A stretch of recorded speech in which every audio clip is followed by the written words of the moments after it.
Saudara-saudari yang saya kasihi di dalam Tuhan Yesus Kristus, selamat sore. Mari kita kembali melihat ayat Alkitab yang tadi sudah kita baca.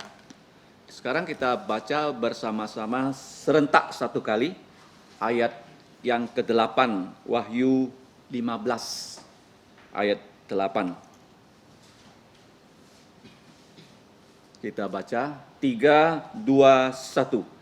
Dan bait suci itu dipenuhi asap karena kemuliaan Allah dan karena kuasanya, dan seorang pun tidak dapat memasuki bait suci itu sebelum berakhir ketujuh malapetaka dari ketujuh malaikat itu.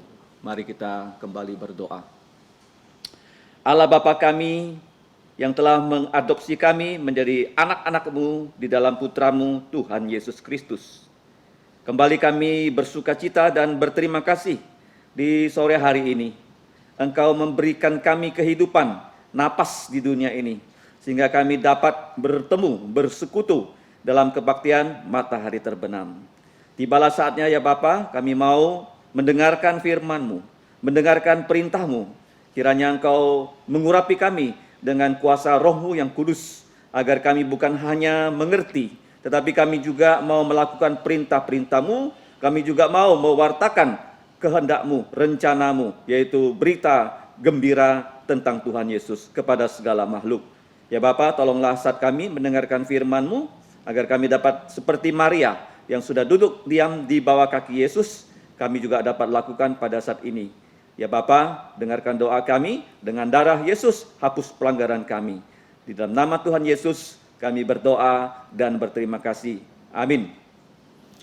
Minggu lalu kita sudah belajar dari ayat 1 sampai ayat 4. Wahyu 15 ini sebenarnya satu kesatuan. Ayat 1 sampai ayat yang keempat itu berbicara tentang keselamatan dari orang yang percaya Yesus. Karena orang-orang yang percaya Yesus di sini dikatakan mereka itu berdiri ya, mengalahkan binatang dan patung dan bilangan namanya. Binatang dan patung yang dibuat ya bisa berbicara, dan nama dari binatang itu adalah 666. Kalau kita lihat ya, ada binatang yang muncul ya, pada pasal sebelumnya, yaitu pasal 13. Binatang itu naga muncul dari dalam laut. Kemudian 13 ayat 11, binatang muncul dari dalam bumi. Ini adalah nabi palsu. 13 ayat 1 itu adalah antikristus manusia yang diberi oleh Allah kesempatan untuk memalsukan Tuhan Yesus. Tuhan Yesus palsu itu berada di bumi pada saat tribulasi besar, dan dia akan menghabiskan semua agama. Semua agama yang disatukan sebelumnya akan sekarang dibubarkannya. Nabi palsu yang dipakai untuk menyatukan semua agama. Kalau sekarang kita lihat platform di internet, itu United Religion Initiative, URI. Ya, Persatuan Agama-Agama, itu sudah ada platformnya. Jangan lupa juga ada platform Persatuan Bangsa-Bangsa secara politik. Nah, ketika agama sudah disatukan dan mereka sekarang dilarang untuk menyembah Allah manapun juga. Dan antikristus dia mendirikan bait Allah yang namanya bait Allah tribulasi di Yerusalem, supaya pada 3,5 tahun pertama orang Israel bisa beribadah di situ, berkebaktian di situ seperti perjanjian lama. Tetapi di tengah-tengah jalan itu akan dihentikan, sehingga binatang itu antikristus, jenius dalam segala hal, jenius militer, jenius ekonomi. Dunia punya masalah ekonomi, dia selesaikan. Dunia punya masalah COVID, dia selesaikan. Karena memang Tuhan berikan dia waktu untuk menjadi kristus palsu. Ya, Kristus itu kalau kamu baca di 4 Injil, apapun masalah manusia, dia dapat menyelesaikannya. Mau yang sakit, dia sembuhkan. Mau yang pincang, dia tolong. Orang tidak punya makan, dia beri makan. Nah, antikristus juga punya kehebatan-kehebatan seperti Kristus. Kalau kamu baca sejarah, banyak orang-orang hebat, kehebatan mereka tuh dicatat di Guinness Book of Record. Tetapi ini manusia yang paling hebat, dipakai oleh iblis untuk menyesatkan manusia. Supaya manusia menyembah kepadanya. Dan manusia-manusia yang menyembah kepadanya itu punya tanda 666. Kalau tidak punya tanda itu tidak boleh membeli, tidak boleh menjual. Dan mereka yang percaya Yesus tidak mau diberi tanda 666. Kalau kita berbicara sekarang tanda, kita sudah tahu ya, sejak COVID-19, tanda-tanda itu sudah mulai dipakai. Barang siapa yang tidak memiliki ya, HP, di dalamnya tidak ada peduli lindungi, nggak bisa masuk mall. Suatu saat itu bukan hanya di HP loh, tetapi di jidat dari orang-orang yang tidak percaya Yesus. Tidak punya tanda itu, nggak boleh beli, nggak boleh jual, dan sebagainya. Jadi semakin dekat dengan kitab Wahyu loh. Kitab Wahyu ini bukan dongeng. Kitab Wahyu itu semakin dekat dengan kedatangan Yesus, semakin nyata. Seperti bom nuklir ya, dikatakan bom nuklir itu akan meledak di awan. Kalau kamu baca ya, kalau kamu baca surat Petrus, itu api akan menghanguskan bumi. Di zamannya Petrus tuh orang perang pakai batu, pakai panah. Mana ada api bisa menghanguskan bumi? Kalau sekarang ya nuklir itu dibuat meledak, bukan di bawah lagi loh, di atas begini loh. Begitu dia meledak, apa yang terjadi? Kamu periksa di YouTube, semua manusia di bawahnya dalam radius tertentu langsung mati. Itu tidak terbayangkan di zaman kitab suci ini ditulis. Tetapi semakin dekat ya dengan kedekatan Yesus, Tuhan mengizinkan manusia dalam hal kemajuan teknologi. Sehingga apa yang ditulis di Wahyu ini tidak punya tanda 6666, tidak boleh beli, tidak boleh jual, bisa terjadi. Sudah di ambang pintu. Saya sudah suntik vaksin COVID-19. Saya sudah dikatakan ada disuntik, tetapi sampai sekarang kartu vaksin saya tidak bisa di-download, nggak tahu kenapa. Ya, saya masih berusaha mendownloadnya. Kalau di negara maju di Singapura, semua yang sudah disuntik, semua warga negara, semua orang yang masuk Singapura diberi program itu seperti Peduli Lindungi. Kalau dia tidak bawa HP ini, dia mau masuk ke, katakanlah Indomaret, mau belanja. Nggak bisa. Indomaret akan suruh dia dulu scan. Kalau scan-nya nggak lolos, nggak bisa masuk. Nah kalau HP tertinggal gimana mau scan? Jadi tanda 666 itu berhasil dikalahkan oleh orang yang percaya Yesus. Kenapa? Karena mereka menolak tanda 6666 dan mereka punya tanda ya di dahi mereka. Itu nama Allah kalau kita baca ya pada pasal-pasal sebelumnya. Kitab Wahyu ini bukan gampang untuk dimengerti. Tetapi semakin kamu belajar, bukan hanya 1 tahun tuh. Saya belajar kitab Wahyu ini sejak tahun 90-an. Sudah 30 tahun lebih. Semakin hari semakin jelas. Jadi di bagian awal ayat 1 sampai 4 itu orang yang percaya Yesus. Tadi kita sudah membaca, kemudian setelah itu jadi peristiwa di awal ya orang yang selamat. Aku melihat ya di sini bukan manusia ya yang membuka bait suci. Coret itu kata orang, tidak ada orang di situ. Ini di surga terjadinya. Yang membuka itu ya pasti malaikat, bukan orang ya. Jadi membuka bait suci ini berada di surga, disebut kemah kesaksian di surga. Nah di dalam Alkitab itu ada kemah pertemuan. Pertama kali dibuat oleh Musa di padang belantara. Jadi Tuhan memberitahu Musa, buatlah kemah pertemuan. Musa berada di Gunung Sinai selama 40 hari 40 malam. Dan Tuhan memberikan kepada dia hukum-hukum Taurat, termasuk desain ya dari kemah pertemuan begitu detail. Dan Musa memang spesial disiapkan untuk menerima wahyu itu. Karena Musa adalah orang yang paling terpelajar di Mesir. Dalam Kisah Rasul pasal 7. Dia itu berhikmat. Ya, semua hikmat Mesir dia tahu. Dia tahu bagaimana membangun piramid dan sebagainya.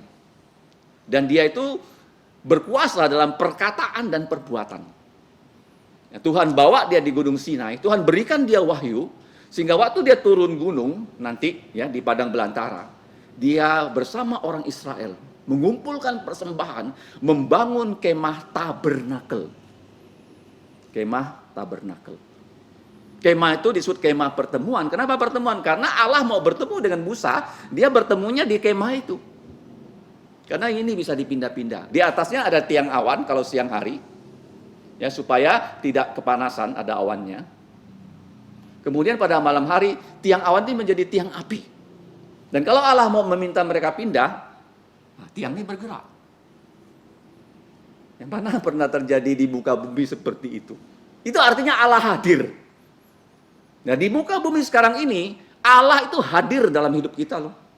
Kamu merasakan nggak setelah percaya Yesus? Tuhan memimpin kamu loh. Kamu mau sekolah di mana? Kamu berdoa dulu. Ya, jangan hantam sana, hantam sini. Kamu mau menikah dengan siapa? Kamu berdoa dulu. Tuhan akan sediakan. Selalu dengan doa. Seperti ya, gereja kita Gada PKK. Kita berdoa loh. Kita mencari tempat untuk mendirikan gerejanya Tuhan. Tuhan memimpin. Itu secara umum yang kelihatan mata. Dan saya percaya setiap hidup kita, Tuhan yang memimpin. Nah, di sini dikatakan kemah pertemuan itu disebut bait suci. Nah, bait suci di sini kalau kita mau periksa lebih detail, itu adalah bait suci ruang maha kudus. Ya, karena ada ruang kudus dan ruang maha kudus. Dan di situ kita lihat, karena di sorga, tadi saya katakan bukan orang, salah terjemahan, itu harusnya malaikat. Ya. Dan ketujuh malaikat dengan ketujuh malapetaka. Ini malapetaka terakhir. Ya. Angka 7 adalah angkanya Tuhan. Angkanya manusia itu 6. Karena manusia diciptakan pada hari ke-6. Hari 6 itu hari Jumat. Ya, setiap kamu masuk hari Jumat, kamu tahu tuh hari ke-6. Manusia diciptakan hari keberapa? Hari Jumat, hari apa? Hari yang ke-6. Kalau hari Sabtu, itu sabatnya yang lama. Hari ke-7. Kalau sekarang Minggu, itu hari pertama, hari kebangkitan Yesus. Jadi di sini angka 7, angkanya Tuhan. Kenapa? Karena 6 hari Allah menciptakan langit dan bumi dan segala isinya. Pada hari ke-7, Allah berhenti. Allah bersabat. Bukan dia berhenti bekerja loh. Dia ingin kita manusia yang diciptakan pada hari ke-6. Kamu lihat ya, hari ke-6 diciptakan. Adam itu menghadapi hari berikutnya, itu hari ke-7, hari perhentian. Dia nggak langsung kerja loh. Begitu Adam itu diciptakan, dia itu bersekutu dengan Tuhan. Jadi kalau pada hari Minggu, kamu berada di gereja, itu sudah pas seperti Adam. Bertemu dengan Tuhan dulu. Kalau orang Kristen pada hari Minggu, dia absen ke gereja. Kamu pikir dia selama minggu itu hidupnya bisa dapat berkat rohani? Nggak mungkin. Makanya hari Minggu kita bertemu dan Tuhan Yesus bangkit pada hari Minggu. Nah, kita lihat di sini angka 7 adalah angkanya Tuhan dan angka 7 selalu dipakai di dalam kitab Wahyu. Kalau kita lihat dalam kitab Wahyu ada 7 gereja. ESPTSFL. Efesus, Smyrna, Pergamus, Tiatira, Sardis, Philadelphia, Laodikia. 7 gereja di Asia. Nah, 7 gereja ini dilambangkan dengan tiang lampu menorah ini. Lampu orang Israel. Kenapa 7 gereja? Karena ada 7 tiang lampu ini. Ini lampu di bait Allah. Masing-masing tiang melambangkan satu gereja. Dan ada bintangnya, malaikatnya, gembala sidangnya. Setiap gereja itu ada hamba-hamba Tuhan yang melayani loh. Pelayanannya apa? Bukan hanya khotbah, mengabarkan Injil, sakramen. Itulah gereja. Mulai dari Efesus sampai Laodikia. Kemudian Tuhan Yesus berjalan ya di ini antara gereja-gereja untuk melihat hamba Tuhannya bagaimana. Anak-anak Tuhannya bagaimana? Jadi lambang-lambang seperti ini Tuhan Yesus pakai untuk menjelaskan kepada kita. Tapi lambang-lambang ini di dalam perjanjian lama. Nah, kemudian di sini kita lihat ada 7 malaikat dengan 7 malapetaka. Itu keluar ya dari bait suci, ya, keluar dari bait Allah, mereka berpakaian lenan. Nah, lenan, saya coba cari baju lenan. Saya mau beli baju lenan. Saya pergi ke Uniqlo di Gaya Mall. Ada sih baju lenan, tapi nggak ada kerah, saya nggak jadi beli. Dan baju lenannya ada juga yang bagus, tapi punya perempuan. Ininya terbalik. Kalau saya pakai, ini kan pakaiin perempuan. Saya nggak jadi beli. Ya, lenan. Lenan itu artinya the best quality. Ya, yang paling bagus. Allah ketika menciptakan dunia ini, dia mengatakan bagus, bagus. Nggak ada cacatnya loh. Kita sekarang ini banyak cacatnya, apalagi orang yang sudah sembuh COVID ada cacatnya. Adik sepupu saya yang sembuh, dia mengatakan dadanya sakit.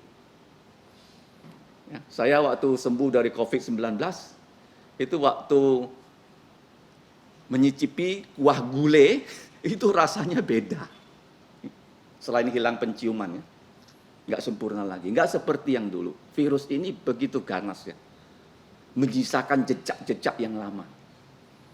Nah, kalau kita lihat di sini, lenan itu tanda sempurna. Ya, kemudian putih itu tanda tidak ada kontaminasi dosa. Mereka sama sekali tidak pernah berdosa loh. Tidak seperti kita berdosa, disucikan dengan darah Yesus, sehingga kita akan sempurna 100% seperti malaikat di surga. Nggak bisa berdosa lagi. Ada sepertiga malaikat jatuh dalam dosa dan tidak pernah lagi diampuni dosanya. Kenapa? Malaikat itu menjadi setan, menjadi roh-roh jahat yang tidak bisa diampuni dosanya. Karena mereka tak punya darah. Hanya darah Yesus yang bisa menghapus dosa. Kita yang punya darah, menerima dan percaya darah Yesus, dosa kita dihapus. Ini malaikat ini putih. Malaikat ini tidak ada dosa. Dan dikatakan berkilau-kilauan karena mereka terang benderang. Ya, kalau malaikat ini datang ke sini, walaupun ini gelap gulita, nggak perlu ada listrik, langsung terang benderang. Bahkan orang yang biasa, ya, bukan orang yang sudah sempurna, nggak bisa memandang malaikat. Pasti jatuh seperti orang mati. Ini melukiskan 2-3 malaikat yang tidak pernah jatuh dalam dosa. Malaikat pilihan. Kemudian kalau kita lihat, mereka itu berkilauan, tanda mulia, dadanya berlilitkan ikat pinggang dari emas. Ikat pinggang itu lambang, ya. Kalau saya pakai ikat pinggang, artinya celana saya tidak akan kedodoran. Ya, seperti kalau orang main sepak bola, dia kan lari kan? Kira-kira pemain sepak bola pakai ikat pinggang nggak? Kamu bilang nggak ada, saya bilang ada. Ikat pinggangnya karet, karet. Jadi karet itu. Kalau dia nggak ada karet, dia kalau lari di lapangan, ya celananya bisa turun. Itu artinya malaikat ini siap melaksanakan semua perintah dari Bapa, dari Tuhan Yesus.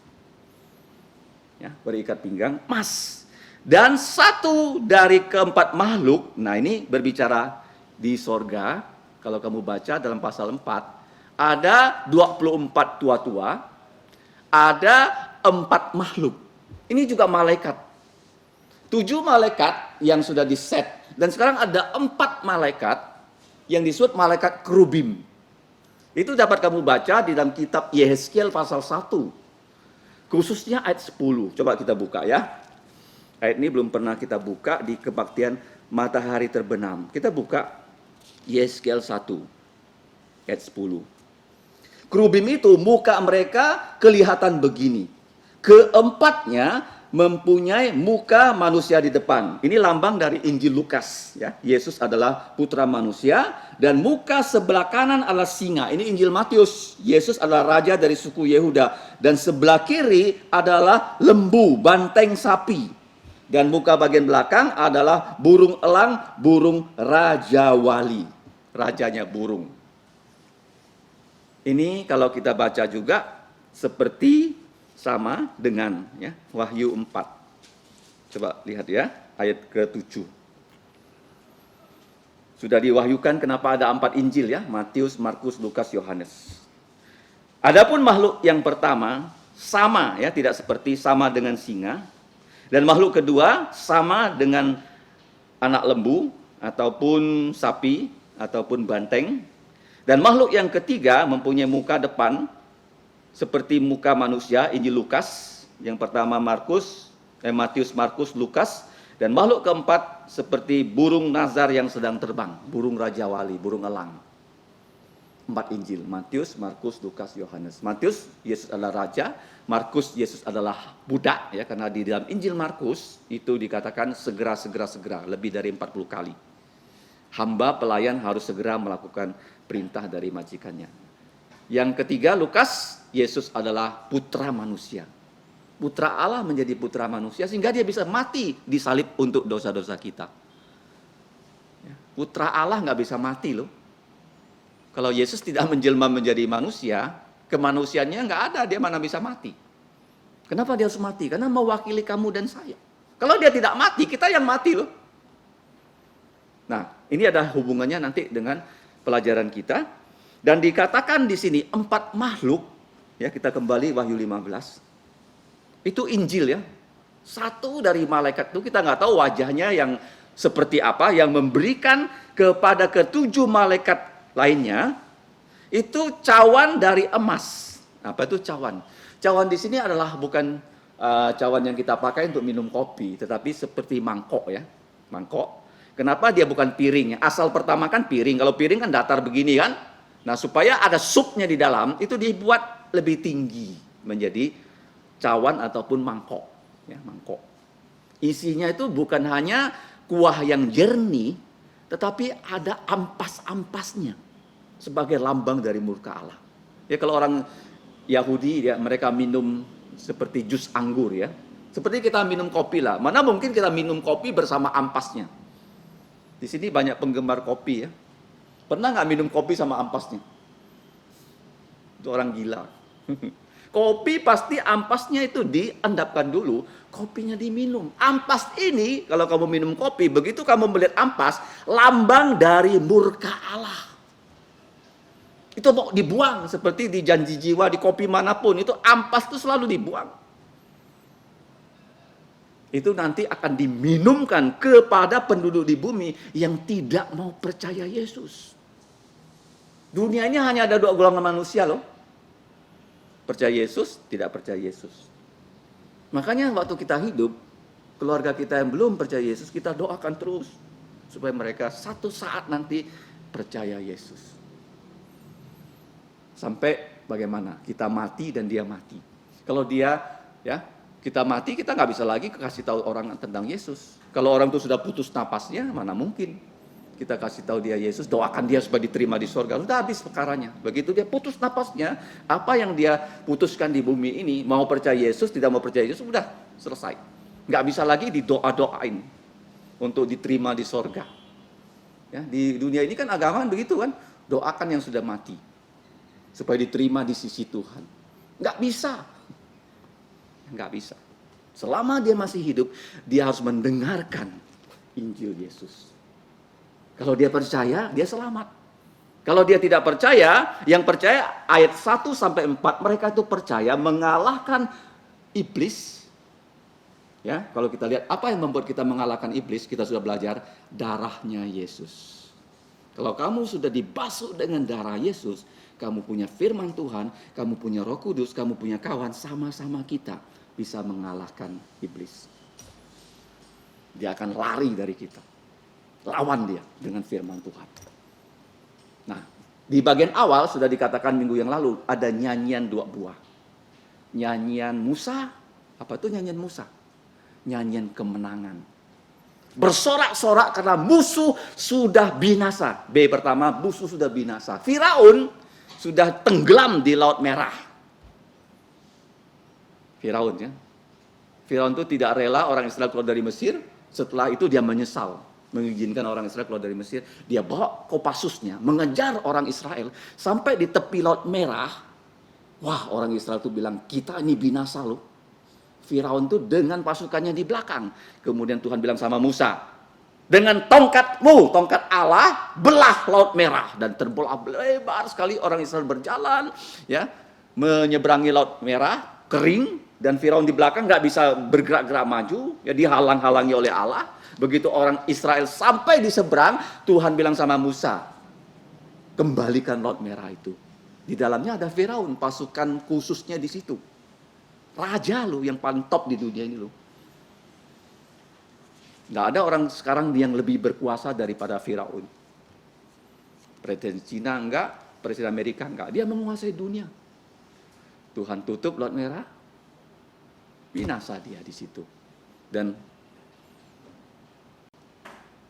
dalam Keluaran 15, nyanyian Musa. Karena musuh sudah binasa.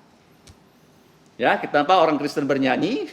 Karena musuh sudah binasa. Yang kedua, kenapa kita bernyanyi? Karena kita sudah bahagia.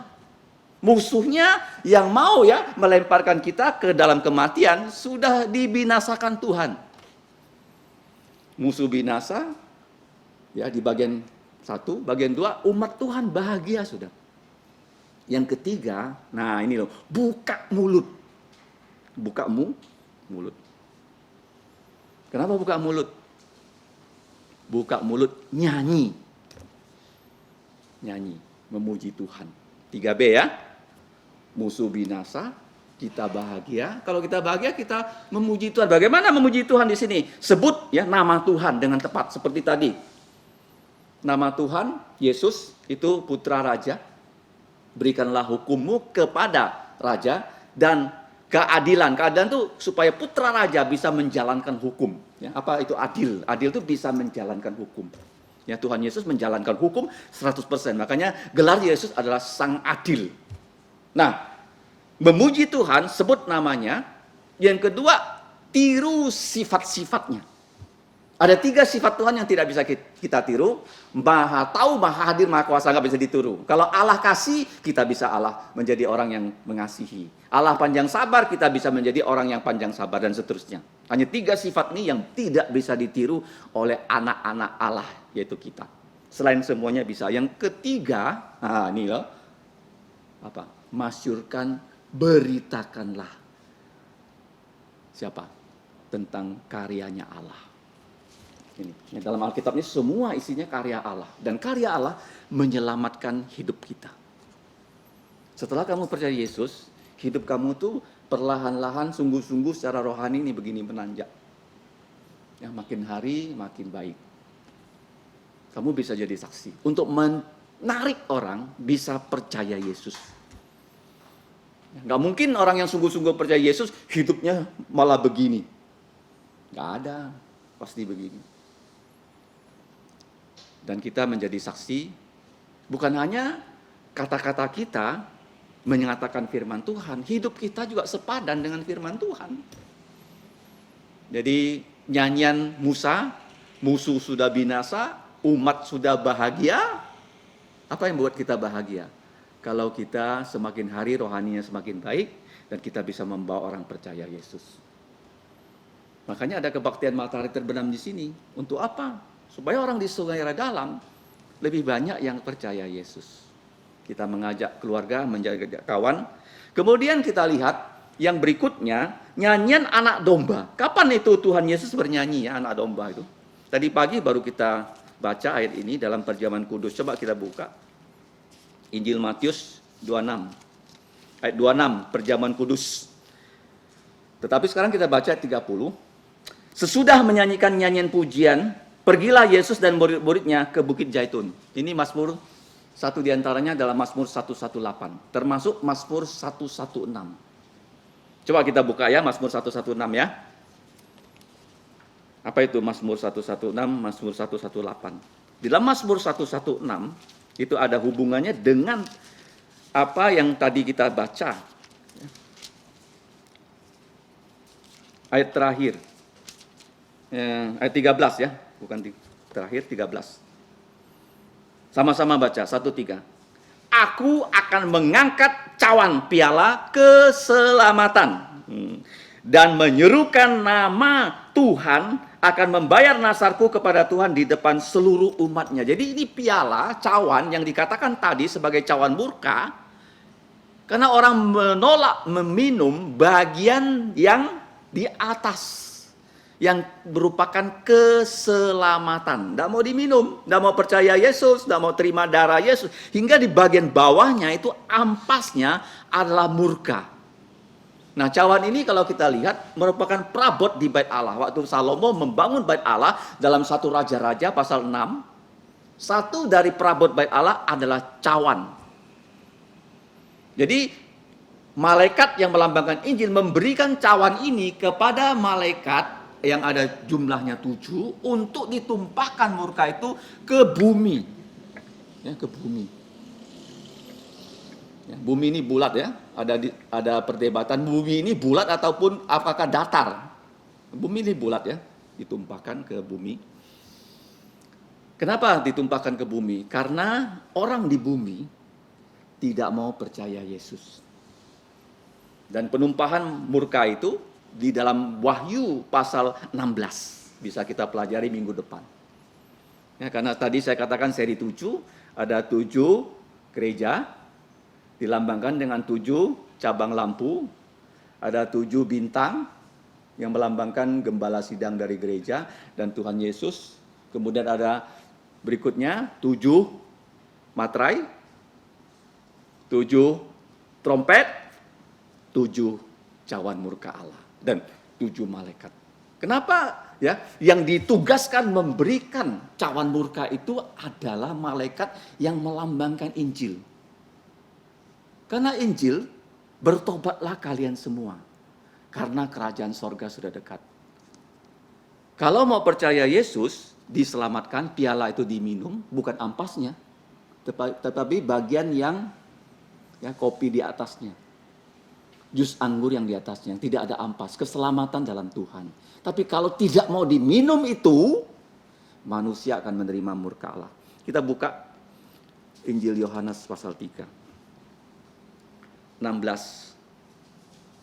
17, 18. Karena begitu besar kasih Allah akan dunia ini, sehingga ia telah mengaruniakan putranya yang tunggal, supaya setiap orang yang percaya kepadanya menerima cawan, meminumnya, cawan keselamatan, tidak binasa, melainkan beroleh hidup yang kekal. Sebab Allah mengutus putranya ke dalam dunia bukan untuk menghakimi dunia, melainkan untuk menyelamatkannya oleh Dia. Nah, ayat 18, barang siapa percaya kepadanya, kepada Yesus, ia tidak akan dihukum. Barang siapa tidak percaya, ia telah berada di bawah hukuman, sebab ia tidak percaya dalam nama Putra Tunggal Allah.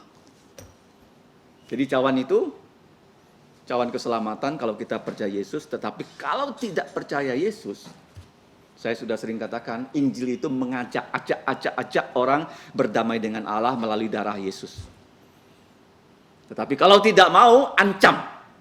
Neraka itu jangan main-main. Begitu dilempar ke situ, nggak bisa keluar loh.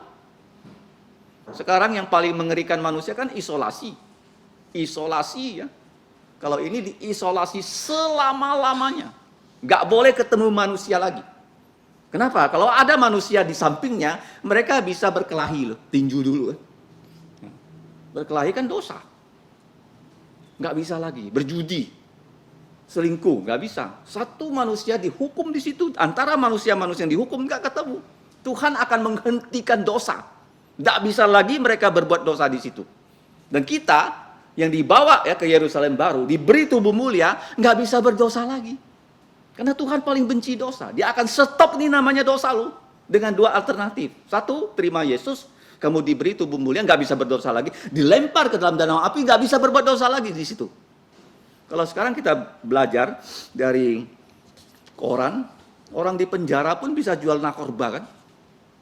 Di penjara dia bisa aniaya orang dan sebagainya, bisa membunuh orang. Kalau penjaranya Tuhan, nggak bisa lagi manusia yang berdosa, iblis yang berdosa, melakukan dosa. Stop! Karena Tuhan paling benci dosa. Ya. Jadi kalau kita lihat di sini, cawan itu kalau tidak mau diterima sebagai piala keselamatan, merupakan cawan murka. Kita kembali dalam pasal 15. Dan kepada ketujuh malaikat diberikan, ayat ke-7, cawan emas penuh berisi murka Allah, yaitu Allah yang hidup sampai selama-lamanya. Kenapa Tuhan menimpakan murka ya ke bumi ini? Dia berharap ya manusia yang belum percaya Yesus bisa percaya Yesus loh. Kenapa Tuhan izinkan COVID-19? Supaya manusia bisa mencari Tuhan dalam segala kesesakan hidup kita. Ya, kalau kamu punya problem, tidak ada yang bisa bantu, kamu cari Tuhan. Tuhan bisa membantu kita. Karena Mazmur 121, dia adalah penolong kita. Penolong kita. Makanya kalau sekarang COVID di Indonesia berkurang, kenapa berkurang? Bukan hanya pemerintah yang bekerja keras, kita berdoa loh. Ada peran kita loh. Setiap kebaktian kita berdoa. Tuhan tolong pemerintah untuk menyuntikkan vaksin. Tuhan tolong pemerintah supaya lubuk jantung manusia bisa dikendalikan. Nggak liar. Ya nggak pesta-pesta, nggak ngumpul dan sebagainya. Kita berdoa dan Tuhan menjawab doa kita. Kita patut bersyukur. Ya, karena Tuhan itu adalah Tuhan yang hidup, yang menjaga kita. Kenapa murka ditimpakan? Karena dia ingin jangan ada satu manusia pun binasa. 2 Petrus pasal 3:9. Yeskel 33:11. Dia ingin semua manusia percaya Yesus. Kalau ada orang tidak percaya, apakah dia bisa menyalahkan Tuhan? Dia sudah masuk neraka. Dia bilang Tuhan ini nggak adil. Nggak bisa. Kalau kamu perhatikan kesaksian Lazarus dan orang kaya yang berada di dalam neraka, dia nggak bisa bilang, oh Tuhan kau nggak adil. Nggak. Tapi dia bilang, Tuhan suruh Lazarus bangkit. Supaya Lazarus kabarkan Injil kepada 5 abang-abangku, saudaraku yang belum percaya. Abraham bilang, ya, sekalipun Lazarus itu bangkit, tidak mungkin mereka mau percaya. Kenapa? Karena di tengah-tengah kita ada ini kitab suci. Ya, jadi kitab suci ini harus rajin kita pelajari, harus rajin kita lakukan, dan harus rajin kita kasih tahu orang tentang intinya, yaitu Yesus Kristus mau menyelamatkan kamu. Kalau kamu tidak mau menerima Yesus, ancamannya itu selama-lamanya di neraka loh. Kenapa neraka itu harus selamanya? Karena Allah menghukum orang selama-lamanya di situ. Dan kita yang hidup di Yerusalem Baru juga hidup selama-lamanya. Ada orang mengatakan, oh satu, neraka nggak ada. Itu iblis yang berbohong. Yang kedua, orang mengatakan di neraka enak loh. Yang di sana itu orang-orang yang artis, yang macam-macam loh. Kamu kalau ke situ ketemu mereka loh. Di bumi kan nggak pernah ketemu, di situ ketemu. Yang ketiga, neraka itu bagaimana? Nggak ada. Begitu orang mati, habis orang itu. Nggak ada lagi. Nah, kemudian yang kelima, neraka itu sementara. Allah yang mengasihi kita mana mungkin menciptakan neraka, menghukum manusia selama-lamanya. Jadi banyak kebohongan tentang neraka. Tetapi aslinya neraka, kalau kamu baca dalam Wahyu, ya pasal-pasal terakhir, itu hukumannya itu selama-lamanya. Tidak bisa keluar dari situ. Makanya Injil itu mengancam, kalau tidak mau percaya, sengsara selama-lamanya, binasa selama-lamanya. Kemudian ditutup dengan ayat 8, dan bait suci itu dipenuhi dengan asap. Karena kemuliaan Allah, karena kuasanya. Asap itu melambangkan apa? Allah itu hadir di situ. Dan waktu Musa membuat bait Allah bersama orang Israel, tabernakel, dan selesai, coba kita baca Keluaran pasal terakhir, ayat-ayat terakhir. Itu juga peristiwa yang sama, ada asap. Ayat 34, lalu awan itu menutupi kemah pertemuan, dan kemuliaan Tuhan memenuhi kemah suci, sehingga Musa tidak dapat memasuki kemah pertemuan, sebab awan itu hinggap di atas kemah itu, dan kemuliaan Tuhan memenuhi kemah suci. Jadi di sini ada awan, ada asap memenuhi ya, kemah suci, sehingga untuk waktu tertentu, kalau di sini ada waktu malaikat menumpahkan 7 cawan murka Allah, tidak ada orang yang bisa masuk ke situ. Nah, sekarang kalau kita lihat, karena kemuliaan Allah, karena kuasanya, dan seorang pun tidak dapat memasuki bait suci itu sebelum berakhir ke-7 malapetaka dari ke-7 malaikat di sini. Nah, kalau kita melihat di sini, ayat yang terakhir ini ada kaitan dengan doa Bapa kami. Ya, kalau kita berdoa, doa Bapa kami, kita sebut Bapa kami di surga, dikuduskan, dimuliakan namamu. Itu inti yang pertama. Yang kedua, datanglah kerajaanmu. Kalau kita percaya Yesus, kita akan diselamatkan. Kalau tidak percaya Yesus, malaikat ini adalah tentara dari Allah, akan menghakimi, menghukum manusia yang tidak percaya di akhir zaman. Kemudian yang berikutnya, dilaksanakanlah rencanamu, planning Allah. Ya, sekarang kita melihat ya, planning yang dicanangkan pemerintah supaya ketika COVID ini sudah dapat diredam, ya, vaksin sudah bisa disuntikkan 70%, semakin rem ekonomi itu dibuka. Ya, ingin dicapai pertumbuhan yang lebih baik. Itu rencana manusia. Tuhan juga punya rencana. Apa tuh rencananya Tuhan? Rencananya Tuhan, sebelum Yesus datang, semua manusia berdosa percaya Yesus. Nah, kalau kita tidak beritakan Injil, bulan depan ada training pengabaran Injil. Kalau kita tidak tahu apa itu Injil, dalam buletin gereja minggu ini saya menulis tentang 4x4. Apa itu Injil? Injil itu 4 buku, Matius, Markus, Lukas, Yohanes. Injil itu 4 poin. Apa itu? Kristus mati untuk dosa kita, Kristus sudah dikubur, dia sudah dibangkitkan, poin yang terakhir, dia menampakkan diri. Yang ketiga, Injil itu 4 perintah. Pergilah kamu. Yang kedua, jadikanlah segala bangsa muridku. Yang ketiga, baptislah mereka. Yang keempat, ajarlah mereka melakukan firman Tuhan. Kemudian Injil, bagaimana di gereja kamu buktikan gereja ini adalah gereja yang memberitakan Injil. 4 juga.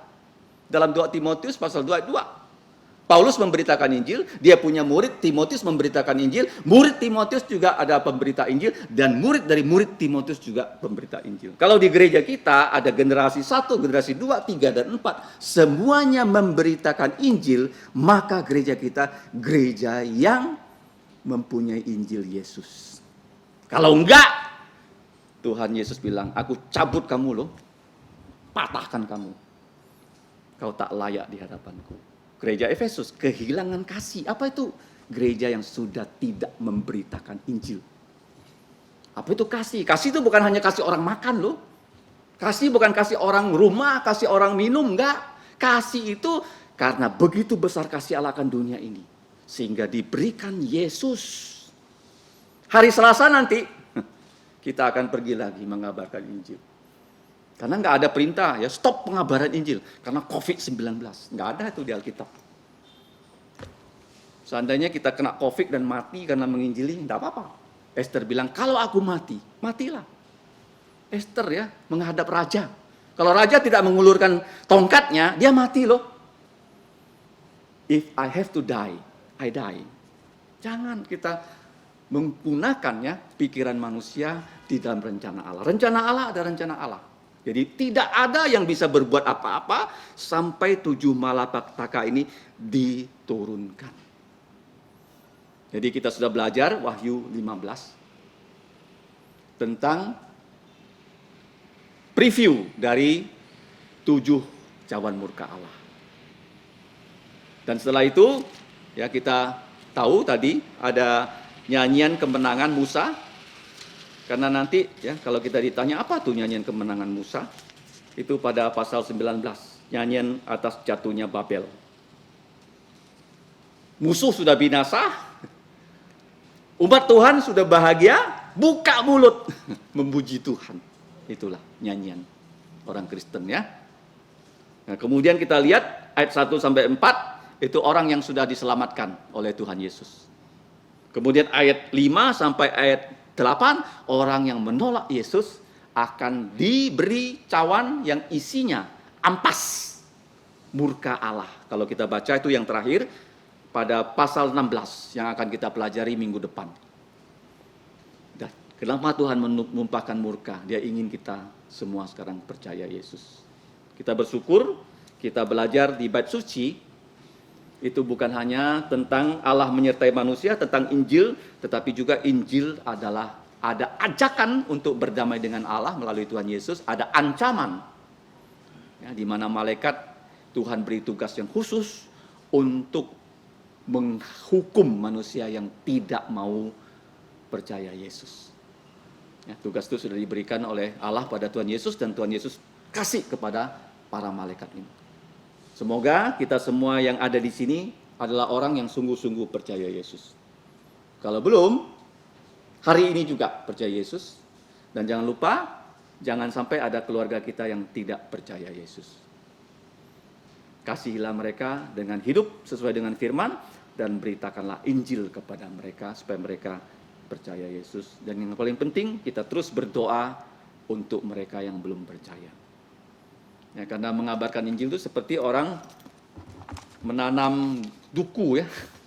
Satu hari saya naik mobil dan yang bawa taksi online itu adalah seorang yang punya kebun di Pontianak. Kebun durian, kebun duku. Saya tanya sama dia, Pak, durian kalau ditanam berapa tahun sudah bisa berbuah? Kalau durian yang di stek itu 7 tahun ya.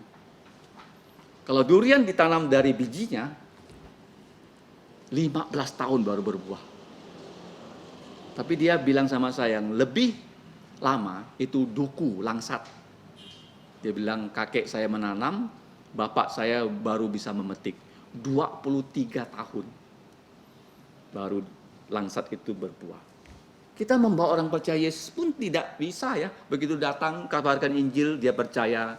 Puji Tuhan, ada juga yang begitu. Tapi ada orang yang bertahun-tahun kita kabarkan, belum percaya. Ya, seperti neneknya Ajan. Seingat saya 12 tahun tuh membawa dia percaya Yesus. 12 tahun. Sampai kawan-kawannya yang sudah tua sudah berpulang ke rumah Allah Bapa. Baru dia beberapa tahun lalu mau percaya Yesus.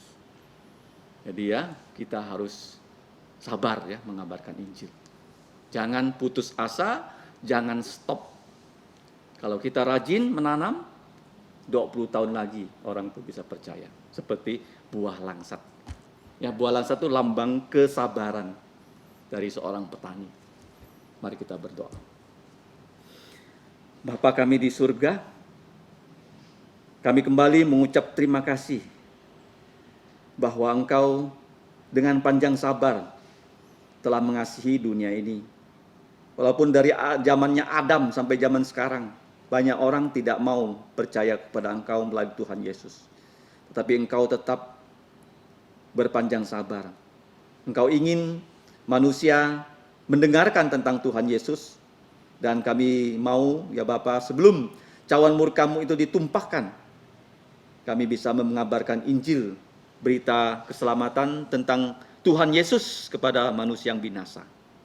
Pimpinlah hidup kami Bapa, agar kami bisa menjadi saksi seperti Tuhan Yesus, menjadi saksi seperti Rasul Yohanes putra Zebedius, yang Engkau pakai untuk menyampaikan rencana-rencana-Mu, kebaikan-Mu kepada manusia. Dan kami juga berdoa, supaya ketika firman-Mu, Injil-Mu disampaikan, Roh-Mu yang kudus bekerja, supaya orang yang binasa bisa bertobat, bisa percaya pada Tuhan Yesus. Ya Bapa, tolonglah kami semua, supaya para murid-Mu di akhir zaman bisa melakukan tugas-tugas dari Tuhan Yesus. Kami mengucap syukur untuk kesempatan belajar kitab Wahyu. Kami serahkan Bapa agar kami menekuni kitab ini, walaupun banyak hal yang kami tidak bisa fahami. Tetapi kami percaya satu saat hal ini akan menjadi terang benderang ketika kami bertemu kembali dengan Tuhan Yesus muka dengan muka. Inilah doa kami Bapa, di dalam nama Tuhan Yesus kami memohon darah-Nya menghapus dosa kami. Di dalam namanya saja kami berdoa dan berterima kasih. Amin. Mari kita berdiri. Kita akan memuji Tuhan dengan pujian kita yang terakhir, 276. Ku mau setia. Nah, kata setia itu diterjemahkan dari bahasa Yunani pistis ya. Saya selalu mengirimkan satu kata di WA, SIP. SIP. Pistis diterjemahkan setia. Pistis diterjemahkan iman, ya, percaya firman. P, percaya. Apa itu SIP? Setia, iman, percaya. Bahasa Yunaninya apa? Pistis. 276. Ku mau setia.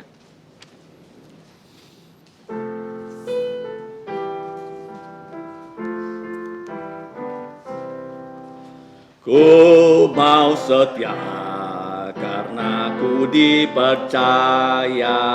Ku mau suci karena ku dikasih, ku mau teguh, ku tanggung segala derita dengan pasti, menangkan seteru dengan pasti, menangkan seteru. Ku mau cinta pada mereka yang susah, ku mau memberi dengan rela jantung, ku mau rendah karena ku tak sempurna, ku mau ikut teladan Tuhanku, ku mau ikut teladan Tuhanku. Ku mau kasih karena Ia kasihiku, ku serahkan harta dan milikku, ku bersyukur Ia mati menggantiku, ku mau puji rahmat-Nya ku diberi, ku mau puji rahmat-Nya ku diberi. Kita tetap berdiri, mari kita kembali bersatu dalam doa. Allah Bapa kami yang bertahta kekal di sorga, kembali kami mengucap terima kasih, karena Engkau adalah Allah kami yang kami sembah dalam Putra-Mu Tuhan kami Yesus Kristus. Engkaulah Allah yang bertahta di atas puji-pujian, di atas nyanyian Musa, di atas nyanyian dari Putra-Mu Tuhan kami Yesus Kristus, yang pada hari ini kami nyanyikan kembali, karena Engkau telah menyelamatkan kami. Kami juga mengucap syukur Bapa bahwa gereja-Mu dapat menyelenggarakan kebaktian pagi dan kebaktian matahari terbenam. Kiranya Engkau berkenan atas puji-pujian yang kami naikkan, doa yang kami naikkan, dan kami belajar dari firman-Mu. Engkau berkenan memberikan kami Roh-Mu yang kudus, bukan hanya faham akan firman-Mu, tetapi menjadi pelaku dan pewarta dari firman-Mu di akhir zaman ini. Kebaktian kami sebentar lagi akan selesai. Kami akan kembali ke rumah kami masing-masing. Kami menyerahkan semua anak-anak-Mu ya Bapa dalam tugas mereka masing-masing.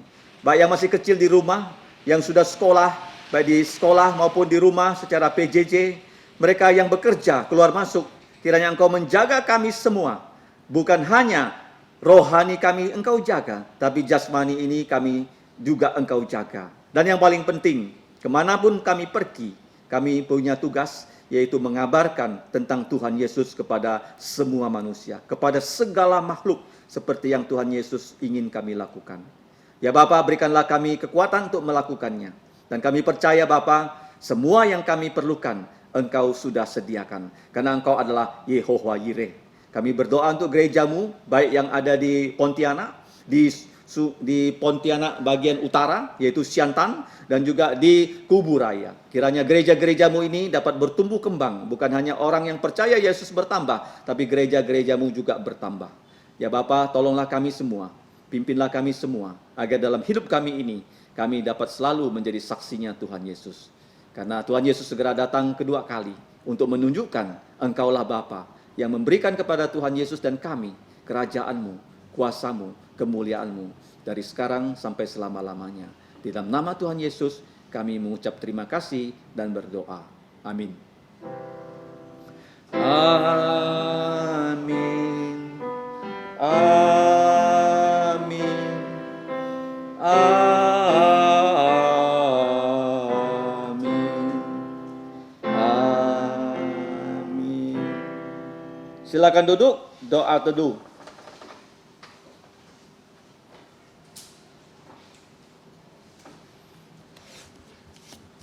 424, Tuhanmu memberkatimu, Tuhanmu melindungimu.